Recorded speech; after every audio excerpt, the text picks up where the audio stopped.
Happy birthday to you. এটার কারণ হচ্ছে আজকে বেগুন গাছের জন্মদিন। কারণ 31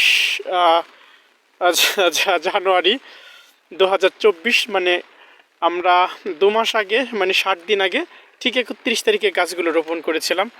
যে কারণে আমাদের এটা, এবং এই চারাটাও আমরা 31 তারিখে খোলা দিয়েছিলাম, যে কারণে আজকে এটার জন্মদিন বলা চলে। বিশেষ করে হচ্ছে আমার বেগুন ক্ষেতের বর্তমান কন্ডিশন। ইনশাল্লাহ যথেষ্ট পরিমাণ ভালো আছে, গাছ ঝোপালো আছে। কিছু কাটিংও করেছে গাছের, যার পর থেকে গাছের কন্ডিশনগুলো আরও একটু ভালো দেখা যাচ্ছে। আল্লাহর রহমতে যে পরিমাণ গাছ আল্লাহ পাক দিয়েছে, এটা আসলে আমার নিজের কোনো কারণে হয়নি, কারণ এটা মহান আল্লাহ পাক রাব্বুল আলামিন এই গাছের সুস্থ কন্ডিশন রেখেছে বলে আজকে এত সুন্দর গাছ আল্লাহ দিয়েছে। যথেষ্ট পরিমাণ ভালো।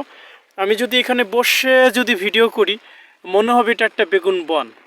যথেষ্ট পরিমাণ গ্রোথ রেট এবং অত্যন্ত ভালো।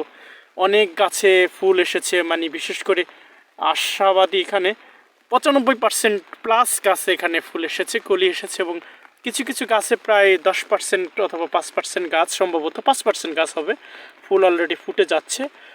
খুব শীঘ্রই ইনশাল্লাহ বেগুন আমরা হারভেস্ট করতে পারবো। তবে আমার যেটা টার্গেট সেটা হচ্ছে আল্লাহ পাক রাব্বুল আলামিন যদি আমাকে সুস্থ রাখে, ভালো রাখে, এবং এই বেগুন থেকে প্রথম ইনকাম থেকে অবশ্যই আল্লাহর রাস্তায় কিছু অবশ্যই দান করতে হবে। কেননা যে মহান আল্লাহ পাক রাব্বুল আলামিন এত সুন্দর একটা বেগুনের জমি দিয়েছে, তার অশেষ রহমতে আমাদের এই বেগুন ধরবে, সেহেতু আল্লাহর রাস্তায় কিছু অবশ্যই দান করতে হবে। আমার নালাগুলো আছে যথেষ্ট পরিমাণ, ড্রেন করা আছে, হালকা হালকা বৃষ্টি হচ্ছে। যদিও বৃষ্টিতে আমার গাছের জন্য উপকার হবে। একটু ক্ষতি অবশ্য হয়েছে, যেমন কীটনাশক ইউজ করেছিলাম এবং ছত্রাকনাশক ইউজ করেছি।